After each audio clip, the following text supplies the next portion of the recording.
Information architecture can be defined as a discipline and set of methods that aim to identify and organize information in a purposeful and service-oriented way. Though information architecture is still a broad field, individuals that consider themselves information architects all share a general goal. They strive to organize information so that humans can better access, find, comprehend, and use it. It is due to this goal that information architecture is closely related to human-computer interaction, and not so much computer science or graphic design. Information architecture applies to a wide range of systems, such as web applications, mobile applications, and social media software. Currently, the most practical focus of information architecture is web development. When working on a website, the information architect focuses on clarifying the site's mission and vision by balancing the needs of its sponsors and targeted audience. The information architect would also consider the content and functionality of the site while incorporating different systems to make it easier for users to navigate it. The architect would also map out the site based on how users would react to changes and growth over an extended period of time. This is to ensure that, as values change over time, the architect can modify the site to continue to engage the target audience. The average website is generally made up of a combination of 4 main systems. These systems are known as the organization, navigation, labeling, and search systems. The organization system presents information in content categories that are either general, such as a calendar, or that target specific groups, such as students, staff, or alumni on a school site. The navigation system, on the other hand, aids users in moving through all the site's content by looking through the A to Z directory, or the Go Quickly To section, for example. Many popular websites concentrate on the labeling system, which categorizes options and links in a way that is meaningful to users, as well as the search system, where the user can simply search for the content they're looking for.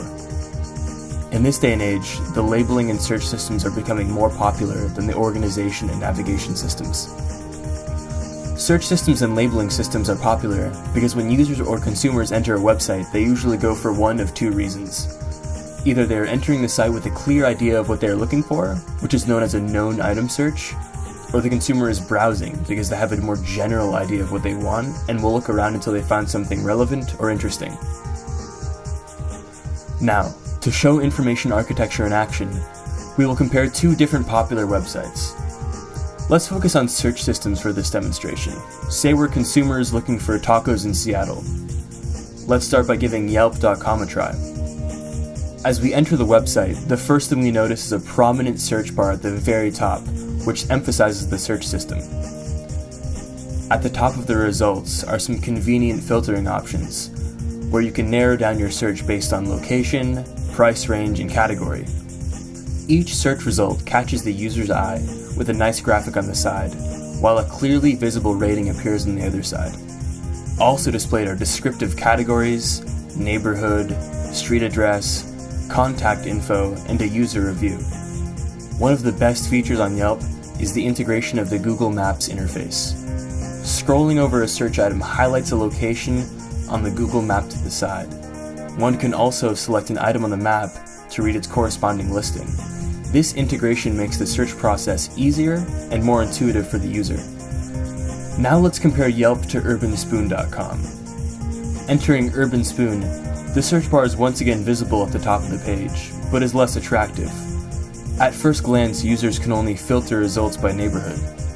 Unlike Yelp, each result lacks a graphic, and ratings are displayed as numerical percentages, which are not particularly intuitive. The price range is nicely displayed, but the street address, with no corresponding map, is confusing and not immediately helpful. Scrolling down, the results are broken up by large, distracting advertisements, which get between users and the information they want. Overall, the design of the interface is relatively bland and unattractive, especially when compared to Yelp's. Aesthetics can play an important role in a user's ability to access information.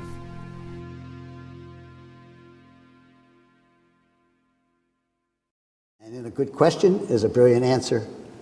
And information architecture is about filtering those into a form that makes things understandable. Now, I did a series of guidebooks. They were organized by a location. Most guidebooks up until that time were organized by category. So they had one chapter on hotels, one on restaurants, one on that. I organized it so every entry was next to where it was as a word map in the city, all the access guides. I changed the organization information, which changed the way you could access the information, where you always was the answer to one question: where am I and what's around me? So it's in the question that you get how you organize information. But what is the new path to viscerally understanding information and understanding in context of time, of location, of yourself, of category, of hierarchy, of finding things?